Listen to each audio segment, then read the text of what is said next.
Video ini dipersembahkan oleh Bandung Study Club, Smart Friend, dan Khan Academy. Pada video terakhir, kita telah melihat mekanisme ketika kita mereaksikan hidrogen bromide ini dengan alkin di sini. Kita punya halide yang bereaksi dengan alkin dan dia akan berakhir dengan menjadi seperti ini. 2 bromopentane sebagai alkin. Maksud saya alkane.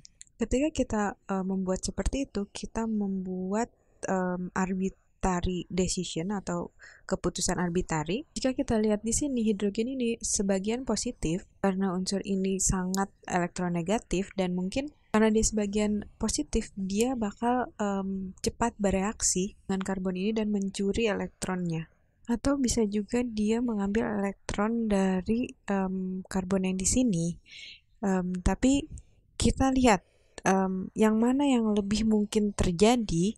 Jadi sekali lagi kita lihat di sini bromin ini, elektron dari bromin ini, di mana bromin memiliki 1, 2, 3, 4, 5, 6, 7 elektron valensi, dan hidrogen memiliki 1 elektron di sini, dan hidrogen sebagian positif sedangkan bromin sebagian negatif, dan hidrogen mungkin mengambil elektron dari yang di sini. Jadi karbon yang di sini elektronnya dia punya elektron yang di sini, dia akan pergi ke dekat hidrogen yang mungkin terikat oleh hidrogen, dia pergi ke sini. Jadi hidrogen melepaskan elektronnya karena bromin sangat menginginkannya sudah lama, dan karena bromin sangat elektronegatif. Jadi elektron ini pergi ke bromin. Setelah kita melakukan itu, apa yang terjadi pada reaksi berikutnya? Kita akan lihat secara fundamental berbeda dengan molekul yang ada di sampingnya atau di sebelah kiri ini. Dan sekarang kita punya karbon yang terikat pada 2 hidrogen, dan sekarang dia hanya memiliki 1 ikatan pada karbon, dan karbon ini juga terikat pada 2 hidrogen lainnya. Maksud saya 1 hidrogen dan grup karbon lainnya. Saya akan coba menggambarnya dengan lebih bersih, rapih. Jadi karbon terikat pada 2 hidrogen dan terikat juga pada karbon lainnya, dan yang karbon ini memiliki hidrogen, dan juga saya akan menggambarkan di sini sisa dari rantainya. Dan karbon di sini telah mengambil proton dari hidrogen, jadi dia terhubung elektronnya, maksud saya elektron bukan proton, elektronnya di sini dengan hidrogen, dan kemudian untuk yang hidrogen ini dia telah memberikan elektronnya kepada bromin, di mana bromin ini aslinya memiliki 7 elektron valensi, 1, 2, 3, 4, 5, 6, 7, dan dia ditambah elektron berlebih dari hidrogen, maka dia jadi memiliki 8 elektron valensi, dan dia jadi bersifat negatif. Maka ini jadi bromide anion.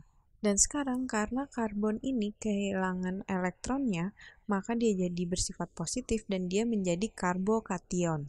Dan jika kita bandingkan dengan molekul yang sebelumnya pada video pertama, ini hampir sama. Dia sekarang karbon yang ini juga menjadi positif sama dengan karbon yang di sana tadi, molekul yang samping sini. Dan karena karbon ini atau karbokation ini sekarang bersifat positif, maka dan bromin ini sekarang bersifat negatif, maka dia akan membentuk ikatan. Bromin ini akan membentuk ikatan dengan karbon. Dan kita akan gambarkan molekulnya akan seperti apa di bawah sini. Seperti biasa kita gambarkan original molekulnya seperti ini. Karbon yang terikat pada 2 hidrogen, kemudian terikat pada karbon lainnya yang terikat pada hidrogen, dan kita akan menggambarkan sisa dari rantai karbonnya. Dan kemudian karbon yang di sini dia terikat pada 1 hidrogen. Dan langkah pertama tadi, sekarang bromin telah terikat pada karbon ini. Dan kita selesai. Ini adalah mekanisme lainnya yang mungkin terjadi. Yang di sebelah kiri ini kita berakhir dengan 2 bromopentane, dan yang di kanan ini kita punya 1 bromopentane. Masih tetap 5 karbon, tapi di yang kanan ini dia terikat pada karbon nomor 1 brominnya, dan yang di kiri ini dia terikat pada karbon nomor 2. Dan jika kita lihat dua mekanisme ini merupakan mekanisme yang masuk akal terjadi.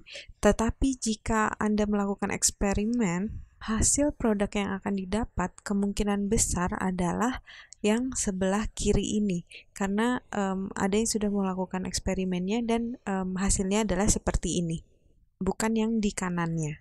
Tapi mengapa dia lebih suka lebih mungkin terjadi yang nomor 1 ini atau yang sebelah kiri ini berasal dari hukum Markov-Nikov. Saya akan tuliskan di sini, ini dari Markov-Nikov's rule atau hukum Markov-Nikov. Dan mengapa bisa seperti itu?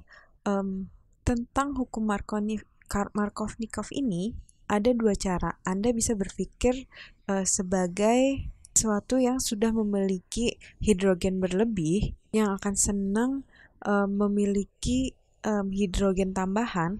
Inilah yang terjadi di sini. Karbon ini memiliki hidrogen yang lebih banyak dibandingkan dengan karbon yang di kanannya. Jadi unsur yang lebih banyak memiliki hidrogen akan berakhir dengan tambahan hidrogen, dan unsur yang memiliki grup lebih banyak, yang kanan sini memiliki satu kelompok grup karbon, dan yang kiri ini tidak. Jadi yang memiliki grup ini akan berakhir memiliki bromin.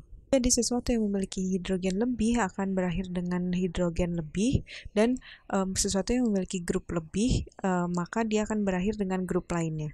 Kenapa hukum ini masuk akal? Kita lihat di sini. Kita tahu dari video sebelumnya bahwa karbon yang di sini dan yang di sini adalah karbokation.